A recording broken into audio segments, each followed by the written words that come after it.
Varicose veins తో బాధపడుతున్నారా? దసరా సందర్భంగా ఉచిత కన్సల్టేషన్, సర్జరీపై 20% వరకు డిస్కౌంట్. నమస్తే రమ్మగారు. నమస్తే జయ. రమ్మగారు, దసరా పండుగ అసలు ఏ విధంగా జరుపుకుంటాము, ఆ రోజు పెట్టుకోవాల్సిన నైవేద్యాలు ఏంటి, పూజా విధానం ఒకసారి మాట్లాడుకుందామండి. దసరా 10 రోజుల పూజ. 9 రోజులు అవతారాలు అలంకారాలు చేస్తాం. 10వ నాడు రాజరాజేశ్వరి దేవిని అపరాజిత పూజ చేసుకుంటాం. ఏది కుదిరితే అది నైవేద్యం. ఆ నైవేద్యాలకు లెక్కలున్నాయి. ఈరోజు ఈ రంగు వస్త్రం సమర్పించాలి, ఈరోజు ఈ నైవేద్యం సమర్పించాలి, నియమాలు ఉన్నాయి. ఈ నియమాల్లో చాలా వేరియేషన్స్ కనపడతాయి జయ. ఇప్పుడు విజయవాడకి వెళ్ళామనుకో, కనకదుర్గ అమ్మవారి ఆలయంలో ఒక రకం.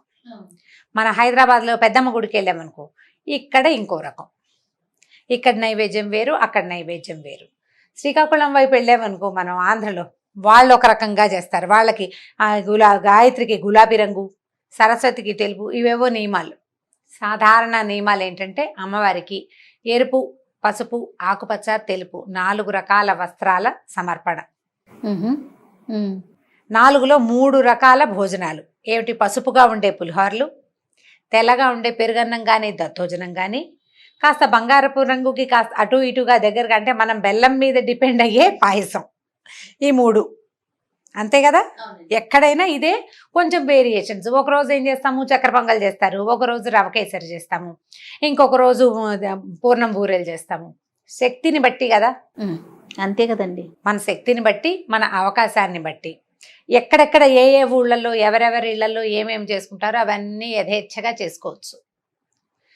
సాధారణ నియమం ఏంటంటే దీపారాధన, ధూపం సమర్పించడం, పుష్పాలంకరణ, నైవేద్యం.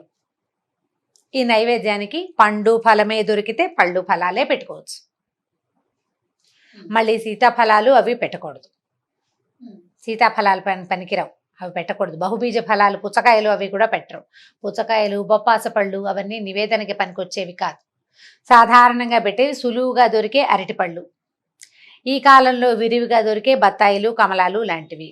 ఇంకేం దొరుకుతున్నాయి? ఇప్పుడు యాపిల్స్ కాస్త కనిపిస్తుంటాయి. యాపిల్స్ కాయలు కూడా పనికిరావని మొన్ననే ఒకళ్ళు చెప్పారు. యాపిల్స్ కాయ పల్లెటూళ్ళల్లో ఏమంటారు? యాపిల్స్ కాయ అంటారు. అవి కూడా పనికిరావు.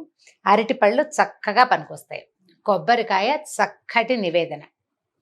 కొబ్బరికాయలు పెట్టుకోవచ్చు. కొబ్బరికాయ కొట్టడం, ఆ తీర్థాన్ని పక్కకు పెట్టి, కొబ్బరికాయలో నీరు కళ్ళుతో సమానమని శాస్త్రం. అది నివేదనకి పనికిరాదు. నీళ్ళు తీసేస్తారు. నీళ్లు తీసేసి కొబ్బరికాయ ముక్కలు 2 పక్షాలు 2 నివేదన చేస్తాము. ఆ నీళ్లు మనం తాగుతాం కదా రమ్మగారు. కొబ్బరి నీళ్ళు తాగు నువ్వు. దేవుడికి కొట్టిన కాయ. దేవుడికి కొట్టిన కాయ అంటే వాటిని మనకి తెలియక, శాస్త్రం కదా నువ్వు అడిగింది. శాస్త్రం ప్రకారం కొబ్బరి నీళ్లు నివేదనకి పనికిరావు. కొబ్బరి నీళ్ళు దేనికి పనికొస్తాయి? అభిషేకానికి పనికొస్తాయి. ఓహో. నారికేళ్ల జలం, అంటుకోని జలం, ఎవరు ముట్టుకోరు కదా, ఆ నీరు అభిషేకానికి పనికొస్తుంది. అభిషేకం చేసిన తీర్థం, అది మనం తీర్థంగా పుచ్చుకోవడానికి పనికొస్తుంది. మనం అభిషేక తీర్థాన్ని, కొబ్బరికాయ కొట్టిన నీళ్ళని రెండింటిని సమానం అనుకుంటూ ఉంటాం సాధారణ ప్రజ. మనం మామూలుగా మనం ఏమనుకుంటాం, స్వామికి కొబ్బరికాయని నివేదించుకొని ఆ నీళ్లు సాధారణంగా ఎవరొకరు తాగుతాం. ఆ తీర్థాన్ని ఎప్పుడు ఇస్తారు గమనించండి. దీన్ని సత్యనారాయణ స్వామి వ్రతం చేస్తాము, అయ్యవారు తీర్థం ఇస్తుంటారు. ఆ తీర్థం ఎందుకు ఇస్తారంటే సత్యనారాయణ స్వామికి అభిషేకం చేసినప్పుడు పంచామృతాలతో పాటు కొబ్బరి నీళ్ళతో కూడా అభిషేకం చేస్తారు. ఆ కొబ్బరి నీళ్లు అభిషేక జలం అవడం వల్ల తీర్థంగా మారినాయి.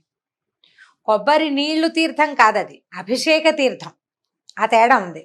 కొబ్బరికాయలు కొట్టుకోవచ్చు, విరివిగా చక్కగా దొరికేస్తాయి. కాబట్టి వీటిలలో ఏదైనా చేయొచ్చు. సులువు నివేదన, తేలికగా ప్రతిరోజు చేసుకోగలిగేది అన్న నివేదన. అన్నం మనం ఎవరు వండుకున్న అన్నం, 1 గ్లాస్ బియ్యం, 3/4 గ్లాస్, 1/2 గ్లాస్ బియ్యం వండుతారు ఖచ్చితంగా. ఆ మాత్రం అన్నం కావాలా? ఆ అంత మాత్రపు బియ్యంలో అంత పెసరపప్పు, ఒక చిటికెడు ఉప్పు వేస్తే పులగంగా తయారవుతుంది. అది పులగ నివేదన అత్యద్భుతమైన నివేదనగా చెప్తారు. మొదటి రోజు నుంచి చివరి రోజు వరకు పులగం నియమంగా అన్నిటితో పాటు పులగం కూడా పెట్టుకోవచ్చు. ఏవీ లేకపోతే పులగమే పెట్టుకోవచ్చు. పులగము మహానివేదన, అమ్మవారికి అత్యంత ప్రీతి. కష్టసాధ్యమైన సంగతి కాదు, సులువు. మనం నివేదన చేసేటప్పుడు, ఆరగింపు చేసేటప్పుడు ఏం చేస్తాం, 1 చెంచాడు నెయ్యి వేసి, 1 చిన్న స్పూన్ నెయ్యి వేసి, 1 చిన్న బెల్లం ముక్క పెడితే పూర్తి స్థాయి ఆహారాన్ని నివేదన చేసిన ఫలితం లభిస్తుంది. ఇది ప్రత్యేక నివేదన ప్రతిరోజు చేసుకోవచ్చు. మనం అన్నం బదులు పులగమే వండుకుంటాం అంతే. ఒట్టి అన్నం నివేదన పనికిరాదు. ఇప్పుడు ఒట్టి అన్నం నివేదన ఏంటంటే ఆధరువు లేదు, అందులో పప్పు గిప్పు లేదు.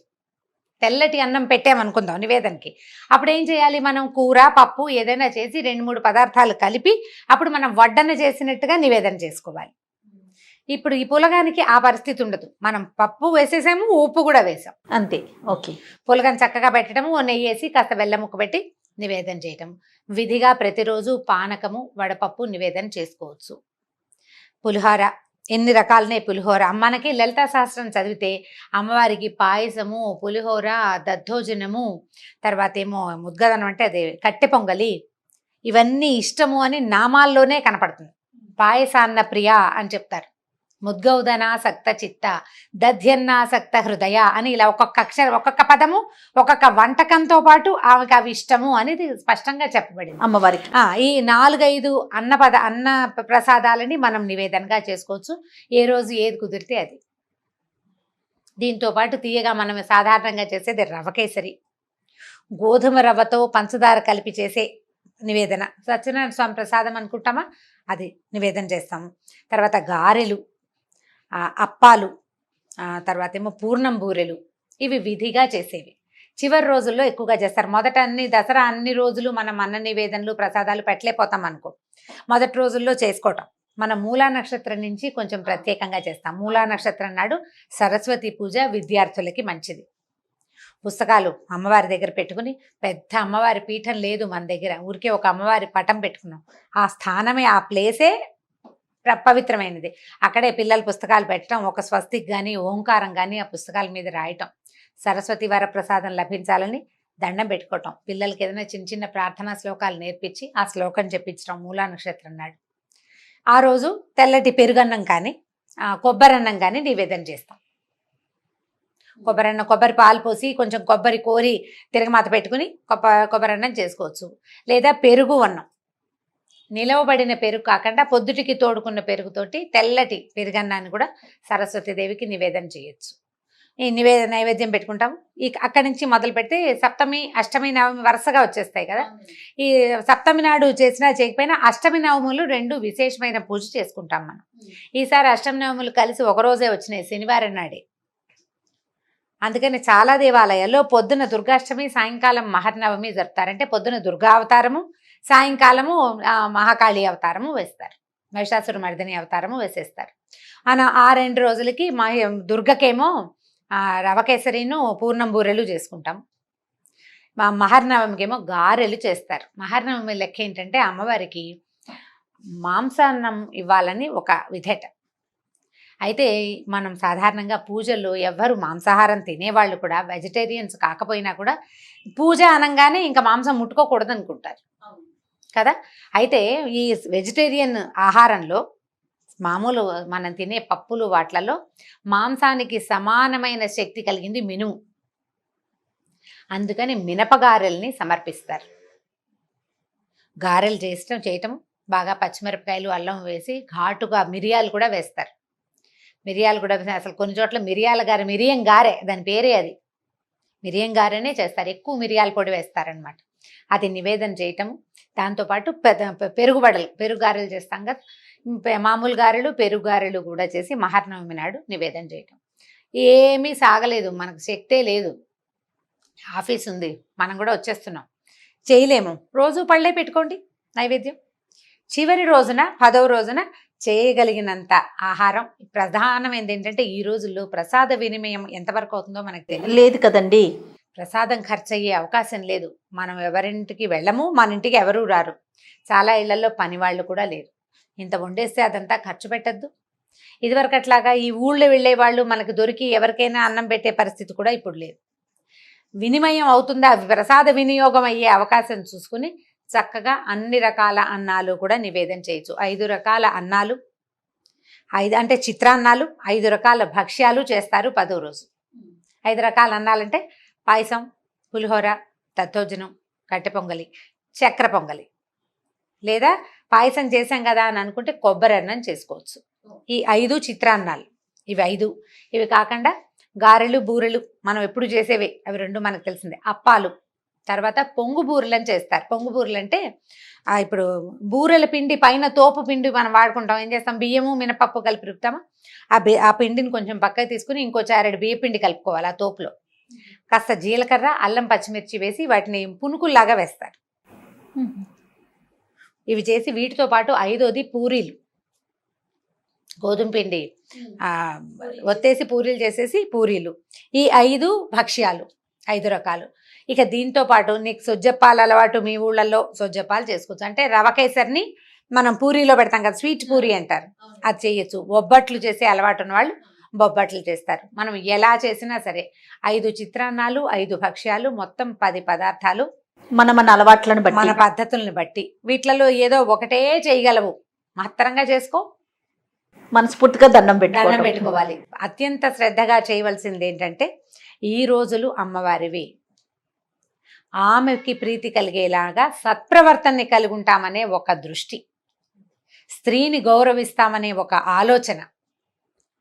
స్త్రీని అంటే ఇప్పుడు పురుషులకైనా స్త్రీలను గౌరవించే అవసరం మనకొద్దు. మన సాటి స్త్రీని గౌరవించాలి కదా. మనం సాటి స్త్రీని అంటే మన కోడళ్ళని జాగ్రత్తగా చూసుకోవాలి, మన ఆడపిల్లల్ని వాళ్ళ మనసు ఎరిగి ప్రవర్తించాలి, భర్తలు భార్యలతో బాగుండాలి, భార్యలు తమ తాలూకు సంతానంతో, తోడికోడళ్లతోటి, అత్తగారు ఆడపడుచులతోటి వీళ్ళు కూడా మనలాంటి వాళ్ళేననే ఇంగితం కలిగి ఉండాలి. స్త్రీని గౌరవించండి అంటే ఒట్టిగా మగవాళ్ళకే చెప్తున్నానని మాత్రం భావించద్దమ్మా శత విధాల. ఇది మనం కూడా మనని మనం గౌరవించుకోవాలి, మనలాంటి వాళ్ళని గౌరవించడం తెలుసుకోవాలి. ఇప్పుడు అమ్మవారి పూజ చేసేది ఏంటంటే మన శక్తిని మనం ఉద్ధరించుకోవటం, మనలో ఉన్న శక్తిని మరింత పెంపొందించుకోవటం. దానికోసమే నువ్వు నివేదన బోల్డని చేసావు, అమ్మవారు తింటుందేమిటి, అవన్నీ కావాలి ఆవిడికి, అక్కర్లేదు. నువ్వు ఎంత భక్తిగా ఉన్నావు, ఎంత శ్రద్ధగా ఉన్నావు అనేది చూడడానికే. అంతే, సూక్ష్మాంశంలో గ్రహిస్తారు భగవంతుడు. ఎవరైనా సరే వాళ్ళు ఏం తీసుకుంటారు, నువ్వు 10 పదార్థాలు చేసి పెడితే 10 10 సార్లు గుప్పెళ్ళు పెట్టి నోట్లో పెట్టుకోదు కదా. సూక్ష్మంలోనే ఆవిడ తీసుకుంటుంది, అది నీకు మోక్షాన్ని ఇస్తుంది. స్థూల రూపంలో మనమే గ్రహిస్తాం కదా, పదార్థం అంతా అక్కడే ఉంటుంది. దాంట్లో నుంచి నీ శ్రద్ధని, నీ భక్తిని, దాన్ని అమ్మవారు స్వీకరిస్తుంది. ఈ శ్రద్ధాభక్తులతోటి చక్కగా చేతనైనంత ప్రసాదం చేసుకోండి, కలిగినంత పూజ చేసుకోండి, ఎంత చేయగలిగితే అంత. ఏది చేయకపోతే త్రికరణ శుద్ధిగా అమ్మకి భక్తిగా నమస్కారం చేసుకోండి. నమస్కారం తప్పిస్తే ఇంకా ఏది అక్కర్లేదు, అది చాలా పెద్ద విషయం.